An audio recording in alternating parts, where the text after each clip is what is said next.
जय करवा चौथ माता की। स्वागत है आप सभी का मेरे Hariom Sharma money tips YouTube channel पर। आज मैं आपको करवा चौथ की कथा सुना रहा हूँ। शास्त्रों में कहा गया है कि जब तक कथा ना सुने करवा चौथ के व्रत का फल प्राप्त नहीं होता है। करवा चौथ का व्रत कार्तिक मास के कृष्ण पक्ष की चतुर्थी को करते हैं। 4 बजे के करीब मिट्टी के करवे पर मूली बांधकर रोली से एक सतिया बनाकर उस पर रोली से 13 बिंदियाँ लगाकर चंद्रमा को अर्घ्य देने के लिए जल भरकर रख देते हैं। फिर एक थाली में रोली, गेहूं के दाने और लोटा जल से भरकर रखते हैं। अपने माथे पर रोली से बिंदी लगाते हैं। लोटे पर भी मोली बांधकर सतिया बनाते हैं। फिर हाथ में गेहूं के 13 दाने लेकर कहानी कहते हैं। कहानी सुनने के बाद कुछ गेहूं के दाने लोटे में डालते हैं, कुछ दाने साड़ी के पल्ले में बांध देते हैं। जैसे जिसकी रिवाज हो उसी प्रकार से आपको पूजा करनी चाहिए। करवा चौथ की कथा। एक साहूकार के 7 बेटे और एक बेटी थी, जो कि 7 भाइयों की लाली बहन थी। 8 भाई बहन एक साथ बैठकर खाना खाते थे। कार्तिक की चौथ आने पर बहन ने करवा चौथ का व्रत रखा। जब 7 भाई खाना खाने आए तो उन्होंने बहन को भी खाना खाने के लिए बुलाया। माँ बोली, बेटा आज इसका करवा चौथ का व्रत है, जब चांद निकलेगा तब ये अर्घ देकर के खाना खाएगी। तब भाइयों ने जंगल में आग जलाकर छलनी में से चांद दिखाकर बहन से कहा, बहन देखो तुम्हारा चंद्रमा निकल आया है, अर्घ देकर के भोजन करो। बहन ने भाभियों से बोली, चलो अर्घ दे लो, चांद निकल आया है। भाभियों को सब पता था। भाभियों ने कहा, तुम्हारा चांद निकला है, हमारा चांद तो रात को निकलेगा। बहन चांद को अर्घ देकर भाइयों के साथ खाना खाने बैठ गई। पहला टुकड़ा तोड़ा तो बाल निकला, दूसरा टुकड़ा तोड़ा तो छींक मारी, और तीसरा टुकड़ा तोड़ा तो राजा के घर से बुलाया है कि राजा का लड़का बीमार है। माँ ने लड़की के पहनने के लिए कपड़े निकाले तो 3 बार बक्सा खोला, तीनों बार सफ़ेद कपड़े निकले। तब माँ ने वही कपड़े पहनाकर ससुराल भेज दिया।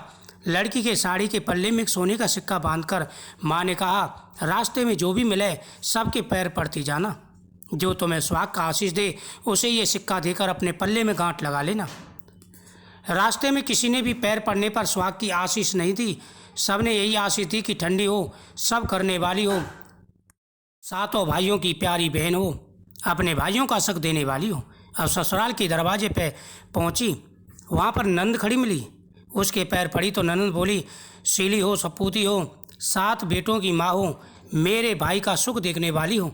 यह आशीष सुनकर उसने सोने का सिक्का ननद को दिया और पल्ले में गांठ लगा ली। अंदर गई तो सास ने कहा, ऊपर जाकर के बैठ जा। वहाँ जाकर के बैठ गई। जब वह ऊपर गई तो उसने देखा कि उसका पति मर चुका है। अब वह उसे लेकर उसी कोठरी में रही और उसकी सेवा करती रही। उसकी सास दासियों के हाथ बची हुई बासी रोटी उसे खाने के लिए भेज देती थी। इसी प्रकार उसे अपने पति की सेवा करते करते 1 साल पूरा हो गया। करवा चौथ का व्रत आया। सारी पड़ोसन नहा धोकर करवा चौथ का व्रत रख रही थी। सब ने सिर धोकर हाथों में मेहंदी लगाई, चूड़ियाँ पहनी। वह सब देखती रही। एक पड़ोसन बोली, तू भी करवा चौथ का व्रत कर ले। तब वह बोली, मैं कैसे करूं? पड़ोसन बोली, चौथ माता की कृपा से सब ठीक हो जाएगा। पड़ोसन के कहने से बहू ने भी व्रत रखा। थोड़ी देर के बाद करवे बेचने वाली आई। करवे लो री करवे लो, भाइयों की प्यारी करवे लो, दिन में चांद उगवानी करवे लो, ज़्यादा भूख लगने वाली करवे लो। बहू ने आवाज़ लगाई, एक करवे वाली, मुझे करवे दे जा। करवे वाली कहने लगी, मेरी दूसरी बहन आएगी, वो तुझे करवे देगी। दूसरी बहन आई, करवे लो री करवे लो, भाइयों की प्यारी करवे लो, दिन में चांद उगवानी करवे लो, ज़्यादा भूख लगने वाली करवे लो। बहू ने आवाज़ लगाई, करवे वाली, मुझे करवे दे जा।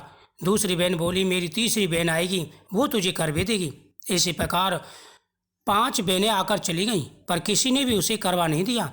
फिर छठी बहन आई और बोली, मेरी 7वीं बहन आएगी, वो तुझे करवा देगी, तू रास्ते में कांटे बिखेर देना, तब उसके पैर में कांटा चुभ जाएगा, तब वह खूब चिल्लाएगी, तब तू सुई लेकर के बैठ जाना और उसके पैर का कांटा निकाल देना।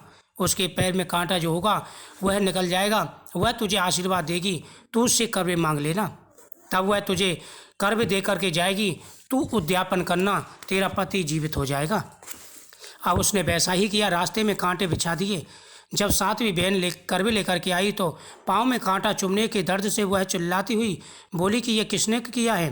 तो बहू ने उसका पैर पकड़कर छोड़ा नहीं और उसका कांटा निकाल दिया। जब उसने आशीर्वाद दिया तो बहू बोली, जब तुमने मुझे आशीर्वाद दिया है तो मुझे करवा भी दे दे। सातवीं बहन बोली, तूने मुझे ठग लिया है। यह कहकर कि चौथ माता ने उसे आँख में से काजल, नाखूनों में से मेहंदी, मांग में से सिंदूर और चितली उंगली यानी छोटी उंगली का छींटा दे दिया और साथ ही उसे करवा भी दिया। अब करवा लेकर के बहू ने उद्यापन की तैयारी की और व्रत रखा। राजा का लड़का ठीक हो गया, जीवित हो गया। वह बोला, मैं बहुत सोया। वह बोली, आप सोए नहीं, 12 महीने हो गए आपकी सेवा करते करते। कार्तिक की चौथ माता ने हमें सुहाग का वरदान दिया है, आपको दोबारा से जीवन दान दिया है। पति बोला, जब चौथ माता ने हमें जीवन दान दिया है तो तुम चौथ माता का उद्यापन करो। चौथ माता का उद्यापन धूमधाम से किया गया। अब उसने चौथ माता की कहानी सुनी, उद्यापन कर खूब चूरमा बनाया और जिम कर दोनों चौपर खेलने लग गए। इतने में उसकी बांधी तेल की बनी पूरी सब्जी लेकर के आई। दोनों को खेलते देखकर सासू से जाकर बोली, महलों में खूब रौनक है, तुम्हारे बहू बेटा तो चौपर खेल रहे हैं। इतना सुनकर सासू देखने आई। दोनों को देखकर वह बहुत खुश हुई। बहू ने सास के पैर दबाए तो सास बोली, बहू सच सच बता, तूने मेरे मरे हुए पुत्र को कैसे जीवित किया। उसने सारा हाल बताया। सासू ने राजा को बताया। राजा ने शहर में टिटोरा पिटवा दिया। अपनी पति के जीवन के लिए सब बहनें करवा चौथ का व्रत करें। करवा चौथ माता सभी की मनोकामना पूरी करती हैं। इस कथा को सुनने के बाद में विनायक जी की कथा जरूर सुने। एक गांव में 2 बहनें रहती थीं। छोटी बहन और बड़ी बहन बड़े सुख से रहती थीं, साथ ही उनकी माँ रहती थी। गांव के सब लोग गणेश मेला देखने जा रहे थे। उसने कहा, माता मैं भी मेला देखने जाऊंगी। माँ बोली, वहाँ बहुत भीड़ होगी, कहीं गिर पड़ी तो चोट लग जाएगी। बेटी ने कहा कि आप किसी प्रकार की चिंता ना करें। माँ ने उसे 2 लड्डू दिए, कहा कि वहाँ पर गणेश जी का मंदिर होगा, गणेश जी को लड्डू खिला करके आना और पानी पिला करके आना। वह मेला देखने गई। मेला समाप्त हुआ, सभी नगरवासी गांव वापस आने लगे, लेकिन वह गणेश जी के पास बैठ गई और भगवान गणेश जी से कहने लगी कि हे विनायक जी, मेरी माता ने लड्डू और पानी भेजा है, तुम एक लड्डू आकर के खा लो, नहीं तो मेरी माता क्रोधित होगी। वह लड़की नहीं जानती थी। वह भगवान गणेश जी से बार बार विनती करने लगी। भगवान गणेश जी बोले, इसने सुबह से शाम हो गई, पूरी रात बीत गई, इसकी माँ चिंता कर रही है, अगर मैंने जा कर के लड्डू नहीं खाया तो ये दुखी होगी। भगवान गणेश जी एक लड़के का रूप बना करके आए, उसके हाथ से पानी लेकर के और लड्डू खाया, पानी पिया। वह भगवान गणेश जी से बोलने लगी कि आपने काफ़ी देर की आने में। भगवान गणेश जी बोले, तुम्हें क्या वरदान चाहिए, वह वरदान मुझसे लो। बेटी से लड्डू लेकर खाया और पानी पिया और कहा, कुछ मांगू। लड़की ने मन में सोचा, क्या मांगूं? अन्न मांगू, धन मांगू, महल मांगू, सुहाग मांगू, खेत मांगू, बैल मांगू, क्या मांगू? भगवान गणेश जी ने कहा कि अब तुम घर जाइए, जो तुमने मन में सोचा है वह तुझे सब कुछ प्राप्त होगा। लड़की घर पहुंची। माँ कहने लगी, उस दिन करवा चौथ का व्रत था, चौथ का व्रत था। माता ने कहा कि बेटी अब तक तू कहाँ थी? उसने कहा कि हे माता, मैंने विनायक जी को लड्डू और पानी खिलाया। उसने देखा कि उसका सुहाग, धन, दौलत, भूमि, जायदाद सब कुछ उसने मन में सोचा था, सब कुछ प्राप्त हुआ। हे गणेश भगवान, जैसे तुमने लड़की की मनोकामना पूरी, ऐसी सभी की मनोकामना